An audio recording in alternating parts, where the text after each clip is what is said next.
சிங்கம் சிங்கத்தை சாப்பிடுமா? சாப்பிடாது. புலி புலிய சாப்பிடுமா?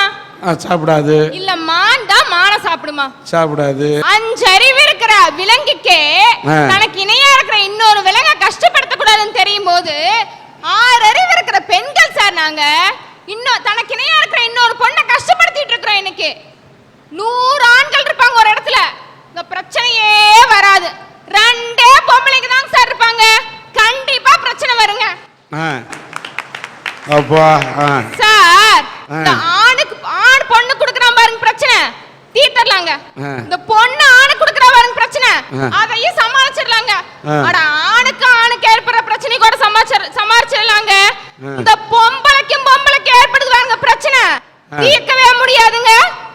ஈராக பிரச்சனை மாதிரி கருவறையிலிருந்து எட்டி பார்த்தேன், என்னை அழிக்க திட்டம் தீட்டினர் இருவர், பிறக்கு முன்பே அழிவா, நான் செய்த பாவம் என்ன என்று கேட்டேன். பிரம்மன் சொன்னான் நீ ஒரு பெண் என்று. சார் பெத்த அம்மாவுக்கே தாம் பெத்த பொம்பளை குழந்தைய பிடிக்க மாட்டேங்குதுங்க, கருவிலேயே அழைச்சிடுறாங்க. அட பிறக்க போற குழந்தை ஆணா இருந்தா என்ன பொண்ணா இருந்தா என்ன, கடவுள் கொடுத்தது அப்படின்னு எனக்கு எத்தனை பொம்பளைங்க நினைக்க விடுறாங்க. அந்த பொம்பளைங்க நினைச்சாலும் எத்தனை பொம்பளையோட மாமியா நினைக்க விடுறாங்கன்னு கேட்கிறேன் சார் நான் இன்னைக்கு. சார் இன்னைக்கு நம்ம எல்லாம் சொல்றோம் விஞ்ஞானம் வளர்ந்துருச்சுன்னு, அது எப்படி வளர்ந்துருக்குமா தெரியுமாங்க சார்? இன்னைக்கு முன்னாடி எல்லாம் பொம்பளை புள்ள பிறந்தா கள்ளிப்பால் ஊத்தியே கொன்னாங்க, இப்ப ஸ்கேன் பண்ணி முன்னாடியே கொன்னுறாங்க. இப்படி கொல்றாங்க சில பேர். இன்னும் சில பேர் சொல்றாங்க நாங்க குழந்தை பிறந்ததுக்கு அப்புறம் காடா துணியை சுத்தி வச்சிருவோம், 1/2 மணி நேரம் கழிச்சு ரத்த ஓட்டம் நின்று அந்த குழந்தை செத்து போயிருன்னு சொல்றாங்க சார். இத கூட பொறுத்துக்கலாங்க சார். இன்னும் சில பேர் சொல்றாங்க காட்டு பக்கம் தூக்கி போட்டுருவோம், நாய் நரி தின்னுட்டு போயிருன்னு. ஒரு பொம்பளை இன்னைக்கு அவ்வளவு கேவலமா போயிட்டாங்க சார் நாட்டுல.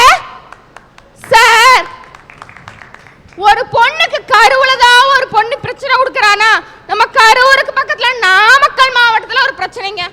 புருஷன் பொண்டாட்டி இருந்தாங்க, சந்தோஷமா தாங்க இருந்தாங்க. பொண்டாட்டியோட நடவடிக்கை சரியில்லை. பொண்டாட்டி ஒரு நாள் ஒருத்தங்க கூட ஓடி போயிட்டா. புருஷன் பார்த்தார் தனக்கு ஒரு பையன் இருக்கிறானே அவனை வளர்த்து ஆளாக்கணுமேன்னு சொல்லிட்டு 2வது கல்யாணம் பண்ணிக்கிட்டார். பொதுவா சித்தினா நம்ம எல்லாம் என்ன நினைப்போம், கொடுமைப்படுத்துவாங்க நினைப்போம். ஆனா அவங்க அப்படி இல்லைங்க, தான் பெத்த மகனுக்கு மேல அந்த மகனை பாசமா பார்த்துக்கிட்டாங்க. அந்த நேரம் பார்த்து ஓடி போன வந்து கேட்கறா, என் புருஷனை தான் நீ எடுத்துக்கிட்ட, என் பையனையாவது எனக்கு கூடன்னு கேட்கறாங்க. அதுக்கு அந்த அம்மா ஒண்ணுமே சொல்லல, பையன் வந்தா கூட்டிட்டு போன்னு சொன்னாங்க. ஆனா அந்த பையன் என்ன தெரியுமாங்க ஐயா சொன்னா, பெத்து போட்டதோட உன் கடமை முடிஞ்சு போச்சு, அன்பை பாசத்தை காட்டி வளர்த்தது யாரு, எங்க சித்தி கூட தான் இருப்பேன்னு சொன்னாங்க ஐயா. இல்ல தப்பு இருக்காங்க ஐயா? தப்பு இல்ல. இத பொறுக்காத அந்த அம்மா ஆத்தங்கரைக்கு துணி வைக்க போன உங்க சித்திய ஆள் வச்சு கொன்னுட்டாங்க ஐயா. என்ன கேட்டா இது ஒரு பொம்பளை செஞ்ச கொலைன்னு சொல்ல மாட்டேன், ஒரு பொம்பளை ஒரு குடும்பத்துக்கே செஞ்ச கொடுமைன்னு தாங்க ஐயா நான் சொல்லுவேன். ஒரு பொண்ணு நினைச்சா குப்பைய கோபுரமாகும், கோபுரம் குப்பையாகும். ஒவ்வொரு பொண்ணு நினைங்க குப்பை கோபுரமாகணும், கண்டிப்பா ஆகுங்க. இப்படி நினைக்காத பொம்பளைங்க இருக்கிற வரைக்கும் ஒரு பொம்பளையால தான் ஒரு பொம்பளைக்கு பிரச்சனை அடிச்சு சொல்றேங்க.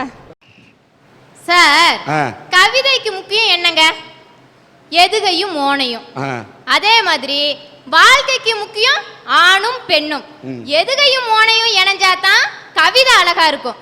அதே மாதிரி ஆணும் பெண்ணும் இணைஞ்சு சந்தோஷமா வாழ்ந்தாதான் அந்த வாழ்க்கையும் அழகா இருக்குங்க சார். நல்ல கருத்தை சொன்னீங்க. கவிதையில எதுகையும் மோனையும் இருப்பதோடு நல்ல ஆழமான பொருள் இருக்க வேண்டும். பொருள் இருந்தாதான் கவிதைக்கு அழகு. இது என்னோட தாழ்மையான கருத்து. நீங்க தொடருங்க. பொருள் இருப்பது கவிதைக்கு அழகு, பெண் இருப்பது வாழ்க்கைக்கு அழகுங்க சார். ஓகே. கண் இருப்பது முகத்துக்கு அழகு, விண் இருப்பது அந்த நிலவுக்கு அழகு, சூரியனுக்கு அழகு. ஒத்துக்கிறேங்க சார். ஆனா இன்னைக்கு பெண்கள் சந்தோஷமா வாழ்றாங்களாங்க சார், இல்ல வாழத்தான் விடுறாங்களா இந்த ஆண்கள்?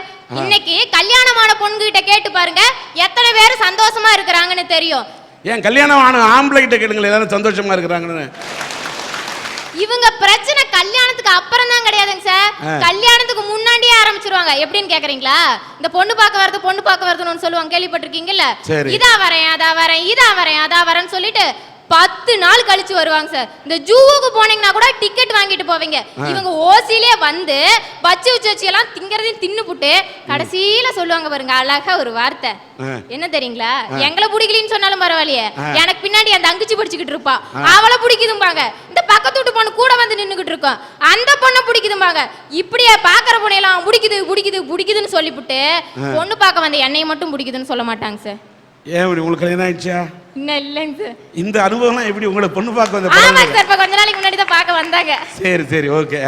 அனுபவம் பேசுங்க. அந்த ஒரு இடத்துல ஒரு ஆணால எத்தனை பெண்களுக்கு பிரச்சனை பாருங்க. பொண்ணு பார்க்க வந்து என்ன பிடிக்கலையேன்னு எனக்கு பிரச்சனை, பின்னாடி அந்த தங்கச்சி இருக்காளே அவளுக்கு பிரச்சனை, இந்த பக்கத்து வீட்டு பொண்ணு கூட வந்து நின்னுனா அந்த பொண்ணுக்கு பிரச்சனை. சார், இந்த பெண்கள் எப்பவுமே ஆண்களை தவறான கண்ணோட்டத்துல தான் பார்த்துட்டு இருக்காங்க. ஆண்களோட சுய விருப்பத்துக்கு மதிப்பு கொடுக்கறாங்களா? அந்த பையன் வரான், வந்து பார்த்துட்டு சரி வந்தமே இந்த புள்ளைய பிடிக்கல, தங்கச்சி பிடிச்சிருக்குது, பஜ்ஜி சொச்சி எல்லாம் சாப்பிட்டமே, இந்த புள்ளைக்கு வாழ்வு கொடுக்க முடியலனாலும் பரவாயில்ல, தங்கச்சிக்காவது வாழ்வு கொடுப்பா அப்படின்னு சார் எங்களே எல்லா எண்ணத்துல தானே சார் சொல்றான். பாருங்க தப்பான கண்ணோட்டத்துல தான் பாக்குறாங்க சார். எங்களையும் இந்த மாப்பிள்ளை வீடு பார்க்க போறதுன்னு கூட்டிட்டு போவாங்க. எங்களுக்கு மாப்பிள்ளை வீட்டையும் முடிச்சு போச்சு, மாப்பிள்ளை வீட்டுல இருக்கிறவங்களையும் முடிச்சு போச்சு. ஆனா இந்த மாப்பிள்ளையை மட்டும் பிடிக்கல. பக்கத்துல மாப்பிள்ளை தம்பி இருக்கிறாரு, அவரை ரொம்ப பிடிச்சிருக்கு. சொன்னா நீங்க கம்முன்னு இருப்பீங்களா? சொல்லுங்க சார். நாங்களாவது பொண்ணு பார்க்க வரப்பவே பிடிக்கலன்னு சொல்லிட்டு போயிடுறோம். இப்ப பாத்தீங்கன்னா சில பெண்கள் என்ன பண்றாங்க தெரியுமா? மணமேடை வரைக்கும் வந்துட்டு கடைசியில எனக்கு மாப்பிள்ளையை பிடிக்கல அப்படின்னு எந்திரிச்சு போயிடுறாங்க சார். தாலி கட்டுறப்ப வந்து பக்கத்துல உட்கார்றப்ப தாங்க சார் செய்யுது. இவன் குடிச்சிட்டு வந்த நாத்தமே, அந்த நாத்தத்தை தாங்கிட்டு நான் எப்படிங்க சார் பக்கத்துல உட்காந்துருப்பேன்? நாத்தம் அதனால வந்த மாத்தன்னு சொல்லுது. இப்ப என்ன போய் சொல்ற சார்? ஒரு பெண் அப்படின்னா கல்யாணம் பண்ணிட்டு குடிகாரனா இருந்தாலும் திருத்தி வாழணும்ல சார். நானும் ஒத்துக்கிறேன். நாங்களும் ஒரு கோட்டரையோ ஒரு பீரையோ ஒரு ஆஃபையோ அடிச்சுட்டு வந்து பக்கத்துல உட்கார்றோம். நீங்களே எங்களுக்கு வாழ்க்கை கொடுக்குறோம் திருத்துறோன்னு திருத்துங்க, நாங்களும் கொடுக்குறோம் உங்களுக்கு வாழ்க்கைய. எங்கள் அப்பா எங்கள் அம்மாவை கல்யாணம் பண்ணார். கல்யாணம் பண்ணதுக்கு அப்புறம் 5 வருஷம் குழந்தை இல்லைங்க. அதனால எங்கள் அப்பா என்ன பண்ணார் தெரியுங்களா? 5 வருஷமாக குழந்தை இல்லைன்னு சொல்லிட்டு இன்னொரு கல்யாணம் பண்ணிட்டு வந்து எங்கள் அம்மாவை தினம் தண்ணி அடிச்சுட்டு வந்து கொடுமைப்படுத்த ஆரம்பித்தார். அதுக்கப்புறம் எங்கள் அம்மா என்ன பண்ணாங்க தெரியுங்களா? ஒரு குழந்தைய தத்தெடுத்து வளர்த்ததுக்கு அப்புறமாவது இந்த பிரச்சனை தீரும்னு பார்த்தாங்க. அப்பையும் தீரலை. அப்புறம் அந்த குழந்தைய தத்தெடுத்து வளர்த்ததுக்கு அப்புறம் நான் பிறந்துட்டேன். நானும் பிறந்தது பொம்பளை பிள்ளையா போனதுனால அந்த தினம் தண்ணி அடித்து கொடுமைப்படுத்த ஆரம்பிச்சாருங்க. அதுக்கப்புறம் எங்கள் அம்மா இந்த கொடுமையை விட்டு நம்ம போயிடலாம் அப்படின்னு தாங்க முடியாமல் அவங்க கூட பிறந்தவங்க 5 அண்ணன் தம்பிங்க அவங்க ஆதரிப்பாங்கன்னு நினச்சி அங்கே போனாங்க. அங்கே அவங்கெல்லாம் என்ன சொன்னாங்க தெரியுங்களா? நீ 2 பொட்டை பிள்ளைய வச்சிருக்க, நீ அவங்க கட்டின புருஷனோட தான் இருக்கணும், அடித்தாலும் கொடுமைப்படுத்தினாலும் அவங்களோட தான் இருக்கணும், நீ பிள்ளைய கூட்டிகிட்டு போயிருன்ட்டாங்க. 10 பாத்திரம் தேய்ச்சி ஒவ்வொரு வீடா பெருக்கி கூட்டி என்னைய வளர்த்தாங்க. வளர்த்ததுக்கு அப்புறம் திரும்ப படிக்க வைக்கிறதுக்கு வசதி இல்லை, அதனால நீ அப்பா வீட்டை போய் அப்பா திருந்திருப்பார் அங்கே போய் இருந்தாங்க. சரின்னு நானும் அங்கே போனேன். அங்கே போனேன்னு என்ன நடந்துச்சு தெரியுங்களா சார்? எங்கேயுமே நடக்காத ஒரு கொடுமை என்ன தெரியுங்களா? 10 மாசம் சுமந்து பெற்ற ஒரு பிள்ளைய ஒரு கிளாஸ் சாராயத்துக்கு ஒருத்தவன்ட்ட கொண்டு போய் விட்டார் சார் எங்க அப்பா. அங்கேயும் தப்பிச்சு வந்து சரி ஃப்ரெண்டு வீட்டில் அடைக்கலமா இருந்தேன். என்னோட கதை தான் சார் இப்படி. எங்கள் அக்காவோட கதையை கேட்டிங்கன்னா அது அதை விட கொடுமை சார். எங்கள் அக்கா என்ன பண்ணாங்க தெரியுங்களா? அம்மாவால் பிரச்சனை அப்பாவால் பிரச்சனைனால அம்மாவிட்ட வந்துன்னு ஒரு காதல் கல்யாணம். எங்கள் அக்கா மதம் மாதிரி கல்யாணம் பண்ணிட்டாங்க. முஸ்லீமை கல்யாணம் பண்ணதுக்கப்புறம் அவன் அந்த ஆள் என்னென்னா ஏற்கனவே கல்யாணம் பண்ணி விட்டுட்டு வந்துட்டார். அவன் ஒரு பொண்ணை ஏமாற்றிட்டு வந்து எங்கள் அக்காவை கல்யாணம் பண்ணிட்டார்.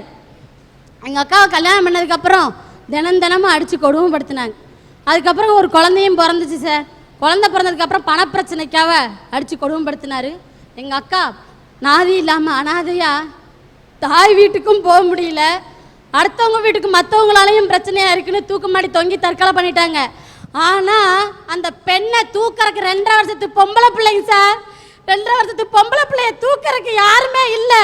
ஆனால் நான் அந்த வயசில் நான் சின்ன வயசு 17 வயசு 17 வயசுல 11வது படிச்சுட்டு இருக்க வயசுல அந்த பிள்ளைய நான் எடுத்து வளர்த்தேன் சார். இன்னைக்கு பெண்களால பெண்களுக்கு பிரச்சனைன்னு சொல்றாங்க. ஆனா நான் ஒரு பெண்ணா இருந்து அந்த பிள்ளைய நான் எடுத்து வளர்த்துருக்கேன் சார். இன்னைக்கும் அந்த பிள்ளைய நான் எடுத்து வளர்த்துட்டு வர்றப்ப அந்த கோயம்புத்தூர் எங்க இருக்குன்னு எனக்கு தெரியாது. அந்த கோயம்புத்தூர்ல வந்து நான் வேலைக்கு வந்தேன். ஒரு வீட்டில் தங்கி வேலை செஞ்சேன் சார். இந்த வீட்டில் தங்கி வேலை செய்கிற இடத்துல சம்பளத்தெல்லாம் வாங்கிட்டு வந்து என்கிட்டயே கொடுன்னு சொல்லிடுவோம். சம்பளத்தெல்லாம் வாங்கிட்டு வந்து என்கிட்ட கொடுன்னு சொல்லும்போது நாங்கள் கொடுத்துட்டு இருந்தோம். ஒரு நாள் 500 ரூபா பணம் கேட்டேன். என்கிட்ட இல்லைன்னு சொன்னதுக்கு, நான் heart patient sir, heart patient பார்க்காம அவனுக்கு தெரியும் ஏற்கனவே உடம்பு சரியில்லைங்கிறது தெரியும். அப்படியே என்ன செஞ்சார் தெரியுமா? பணம் கொடுக்கறதுக்கு இல்லைன்னொடனே என்னை எட்டி பந்து மாதிரி தூக்கி உதைச்சி தள்ளா சார். அப்ப அந்த பொண்ணை முடியாது, மாமா எங்க அம்மா விட்டுருங்க, மாமா எங்க அம்மா விட்டுருங்க, எங்க அம்மா விட்டுருங்க, நாங்கள் கேட்குற பணத்தை கொடுத்துருவோம். ஆனால் அந்த பொண்ணோட மனசை பார்த்தா, அந்த குழந்தைய பார்த்தா தெய்வம்னு சொல்றீங்க. அந்த குழந்தை பிஞ்சு உள்ள 5 வயசு, அதை நெஞ்சு அப்படி எட்டி அந்த பிள்ளைய நெஞ்சில் வச்சு மிதிச்சு ரோட்ல கிடக்கிற கப்பிக்கல் இருக்கு சார், அந்த கப்பிக்கல்ல தரன்னு இழுத்துட்டு வந்தா. அதையும் பார்க்காம நம்ம செத்துடலாம் அப்படின்னு நான் சொன்னேன். அப்ப எங்க பிள்ளை என்ன சொன்னுச்சு தெரியுங்களா? பாரதி கண்ட புதுமை பண்ண அந்த ஒரு 5 வயசு குழந்தை சொன்னது என்ன தெரியுங்களா? அம்மா நான் இருக்கேன், நம்ம எதுக்கு சாகணும், நம்ம சாக வேண்டாம், ஏதோ ஒரு வேலையை பார்த்து அந்த வீட்டை விட்டு வெளியில வரலான்னு சொன்னேன். சரின்னு நாங்கள் வீட்டை விட்டு வெளியில வந்து இன்னைக்கு அந்த பிள்ளைக்கு 17 வயசுங்க சார். மதம் மாதிரி பெண்கள் மதரசா பள்ளியில் 3வது வருஷம், அந்த 1.5 மாதம் இருக்குது சார் பட்டம் வாங்கறதுக்கு. நான் படிக்க வச்சிட்டு இருக்கேங்க, இன்னமும் நான் படிக்க வச்சிட்டு இருக்கேன். ஆனால் நானும் இருதய நோய் ஹார்ட் பேஷண்ட் தான். ஹார்ட் பேஷண்ட்டாக இருந்தாலும் ஒரு தன்னம்பிக்கையோட, ஏன்னா எங்கள் அம்மா வீட்டுக்கு நான் போகல, எங்கள் அப்பா வீட்டுக்கும் போகல, யார்கிட்டையும் ஒரு 10 காசு கேட்கல. இன்ன வரைக்கும் ஒரு பிஎஸ்சி நர்சிங் எப்படி படித்தேன்னு கேட்டிங்கன்னா, நைட்டு சூலூரில் நரசிம்மாமில்ல டியூட்டி பார்ப்பேன், நைட் ஷிஃப்ட் பார்ப்பேன், காலையில் ட்ரைனிங் போவேன். ஏன்னா நான் ஒரு பெண்ணு, யாருக்காகவும் கலங்கல. அச்சமில்லை அச்சமில்லை அச்சம் என்பதிலே பாரதி சொன்னார். அந்த பாரதி கண்ட புதுமை பெண்ணா இன்னைக்கு இருக்கணும்னு நான் நினைச்சிட்டு இருக்கேன். இன்னைக்கும் இங்க இருக்கிற ஆண்கள் அத்தனை பேரும், எல்லாரையும் சொல்லல, ஒரு சில ஆண்கள் தன்னோட மனைவியையும் குழந்தைகளையும் அன்போட நேசிங்க. தன்னோட அம்மாவை தவிர மற்ற பெண்கள் எல்லாரையும் அம்மாவாகவும் சகோதர சகோதரிகளாகவும் நினைச்சு கேவலமான ஒரு காரியத்தை பண்ணிடாதீங்க. ஒரு ஆணுக்கு வாக்கப்பட்டு, அல்லல் பட்டு, அவதிப்பட்டு, வருத்தப்பட்டு, வேதனைப்பட்டு, துன்பப்பட்டு, இத்தனையும் பட்டு பட்டு பட்டு ஒரு பட்ட மரமா நிக்கிற பெண் தாங்க என்னோட அம்மா. பாட புத்தகத்தை கொடுத்து பள்ளிக்கூடத்துக்கு போமான்னு அனுப்ப வேண்டிய வயசுல எங்க அம்மாவுக்கு பட்டு சேலைய கட்டி மேடையில உட்கார வச்சாங்க சார். எங்க அம்மாவும் தாலி கட்டிக்கிட்டு புதுமண பெண்ணா புகுந்த வீட்டுக்கு சந்தோஷமா போறாங்க. போய் அடுத்த நாள் தான் எங்க அம்மாவுக்கு தெரிஞ்சது, ஊர்ல இருக்க ஒட்டு மொத்த கெட்ட பழக்கத்தையும் ஒன்னா குத்தைக்கு எடுத்தவர் எங்க அப்பான்னு. நான் பிறக்கிறதுக்கு வேணா எங்க அப்பா காரணமா இருக்கலாங்க, இல்லைன்னு சொல்ல. ஆனா நான் படிச்சதுக்கு ஒரே ஒரு காரணம்னா அது எங்க அம்மா தாங்க சார். எங்க அம்மாவும் என் தங்கச்சியும் வேலைக்கு போய் கஷ்டப்பட்டு என்னை ஃபர்ஸ்ட் இயர் படிக்க வச்சாங்க. எங்க அப்பா ஒன்றும் பண்ணவே இல்லை. ஆனா இந்த ஃபர்ஸ்ட் இயர் படிக்கிறப்ப ஒரு நாளைக்கு 1000 தடவையாவது சொல்லிடுவார், என்ன தெரியுங்களா? படிக்கக்கூடாது படிக்கக்கூடாது படிக்கக்கூடாது படிக்கக்கூடாது. நான் ஃபர்ஸ்ட் இயர் முடிச்ச பிற்பாடு காலேஜே போகக்கூடாதுன்னு என்னை நிறுத்திட்டாருங்க சார். எனக்கு கல்யாணத்தை பண்ணி வைப்பேன்னு மாப்பிள்ளையை பார்த்தாரு. நான் எங்க அப்பாட்ட சொல்ல முடியுமா? அம்மாட்ட சொன்னேன், அம்மா எனக்கு இது படிக்கிற வயசு 17 வயசு தான் ஆகுது, எனக்கு கல்யாணம் வேண்டாம், நான் படிச்சுதான் ஆவேன்னு சொன்னேங்க சார். நான் எங்க அம்மாவும் எங்க அப்பாட்ட எவ்வளோ சொல்லி பார்த்தாங்க, மனுஷன் கேட்குற மாதிரி தெரியல. சரி பிள்ளைய படிக்கணும் எனக்காக ஒரே ஒரு காரணத்துக்காக எங்க அம்மா வாழ்ந்த வாழ்க்கையும் விட்டுட்டு கணவனையும் விட்டுட்டு இந்த கரூருக்கு என்னை கூட்டிட்டு வந்தாங்க சார். இந்த கரூருக்கு எங்க அம்மா கூட்டிட்டு வரப்ப நாங்க எப்படி தெரியுமா இருந்தோம்? மாத்திக்க ஒரு செட்டு ட்ரெஸ் இல்லாம, தண்ணி மோந்து குடிக்க ஒரு சின்ன டம்ளர் இல்லாம வந்தாங்க சார். அந்த நிலைமையிலேயே எங்க அம்மா என்னை இந்த கரூர் டெக்ஸுக்கு வேலைக்கு போய் காலேஜ் சேர்த்துனாங்க சார். ஆனா எங்க அப்பா எப்படி தெரியுங்களா? ஐயோ நம்ம பொண்டாட்டி நம்மளை விட்டுட்டு போயிட்டாலே, ஐயோ நம்ம பெரிய பொண்ணு நம்மளை விட்டுட்டு போயிடுச்சேன்னு வருத்தப்படல, வேதனைப்படல, வந்து கூப்பிடல. என் தங்கச்சி என்ன தெரியுமாங்க சார் பண்ணினாரு? 15 வயசான பச்சை மண்ணுங்க சார். அவ குடும்ப வாழ்க்கைனா என்னன்னே தெரியாது, அவளுக்கு ஒரு கல்யாணத்தை பண்ணி வச்சாருங்க சார். இன்னைக்கு அவ எப்படி தெரியுமா இருக்கிறா? உடம்பு சரியில்லாம ஹாஸ்பிட்டலா கோவிலா ஏறி இறங்கிட்டு இருக்காங்க சார். இன்னைக்கு ஒரு நட பெணமா வாழ்ந்துகிட்டு இருக்கிற. அதுக்கப்புறம் தாங்க சார் தெரிஞ்சது எங்க அப்பா எதுக்கு இத்தனை கூத்தையும் கட்டினாருன்னு.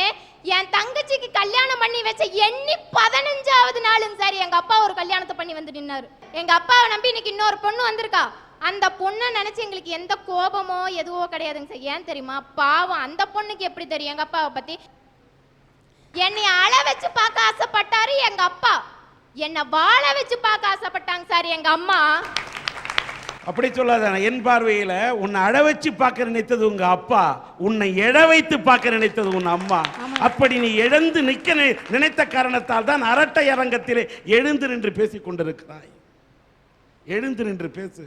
நான் அழ பிறந்தவள் இல்லைங்க சார், எங்க அப்பா மாதிரி ஆண்களை ஆள பிறந்தவள்.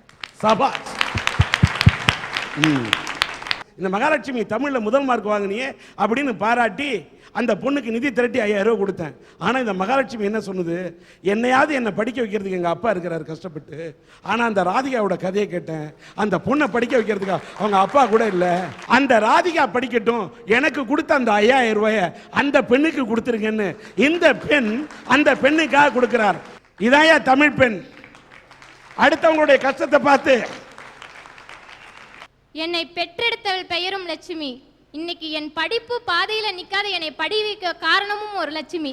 இந்த மகாலட்சுமி என்றைக்கும் என் வாழ்க்கையில மறக்க மாட்டேன். இன்னைக்கு எனக்கு கிடைக்கிற இந்த உதவியை போலவே நானும் மியூசிக் காலேஜில் இன்னைக்கு டான்ஸ் டிபார்ட்மெண்ட்ல இருக்கேன். நாளைக்கும் பின்னாடி நான் ஒரு நல்ல டான்ஸரா பேர் எடுப்பேன்னு எனக்கு தெரியும். அந்த மாதிரி நானும் நல்ல நிலைமைக்கு வர்றப்ப இதே அரட்டை அரங்கத்துல வந்து இவங்கள மாதிரி இன்னும் 4 பெண்களுக்கு நானும் உதவி செய்வேன்னு சொல்லி. என்ன கேட்டீங்கன்னா நான் ஆரம்பத்திலே சொல்லிட்டேன், பிரச்சனை இல்லாம யார் சார் இருக்கா உலகத்துல? இதை மட்டுமே யோசனை பண்ணி பாருங்க. ஒவ்வொருத்தருக்கும் ஒரு பிரச்சனை, பிரச்சனை இல்லாம யாருமே இருக்க முடியாது. இதுதான் என்னுடைய ஒரே கருத்து. இந்த பிரச்சனை இருப்பதால் மட்டும்தான் மனிதன் உழன்று கொண்டிருக்கிறான், சுற்றி கொண்டிருக்கிறான். ஒரு தாய் குழந்தையை சுமக்கிறாள், அது அவளுக்கு பிரச்சனையாக கருதவில்லை. எத்தனை வலி வரும், எத்தனை கஷ்டம். ஒன்றும் ஒரு ஒரு ஒரு மூட்டையை தலையில் சுமந்தாலே எப்படா இறக்கி வைப்போம் பிரச்சனையாக நினைக்கிறோம். ஆனால் 10 மாதமும் ஒரு குழந்தைய பிரச்சனையாக நினைக்காம வயிற்றுலேயே வச்சுக்கிட்டு இப்படி ஒரு கழிச்சு படுத்தா இந்த பக்கம் மரத்து போயிடுது, இப்படி ஒரு கழிச்சு படுத்தா இந்த பக்கம் மரத்து போயிடுது. ஆனால் வயிற்றுக்குள்ள ஒரு ஜீவன் இருக்கு, ஒரு சிசு இருக்குங்கிறத மறந்துடாத. தன்னுடைய துக்கத் எல்லாத்தையும் தூக்கி வச்சுட்டு ஒரு தாய் அந்த பிரச்சனையை தள்ளி வச்சுட்டு குழந்தைய சுமக்கிறதுனால தான் இன்னைக்கு நாட்டில் ஜனப்பெருக்கு இருக்கு. இவ்வளவு பேர் வாழ்றோம். இங்க எல்லாம் சொன்னாங்க ஆனால் பெண்ணுக்கு பிரச்சனையா, பெண்ணால் பெண்ணுக்கு பிரச்சனையா, மாமியார் மருமகளுக்கு பிரச்சனை கொடுக்குறாங்க, மருமகள் மாமியாருக்கு பிரச்சனை கொடுக்குறாங்கன்னு. மாமியாரும் மருமகளும் கொடுக்காமலே ஒரு பிரச்சனை வருது. சில பேருக்கு பிளட் கேன்சர்னு சொல்றாங்க, சில பேருக்கு ஹார்ட்ல ப்ராப்ளம்ன்றாங்க. அக்ஷயான்ற குழந்தைக்கு யார் சார் ஹார்ட்ல ப்ராப்ளத்தை கொடுத்தா? மாமியாரா, மருமகளா, அடுத்த வீட்டுக்காரனா?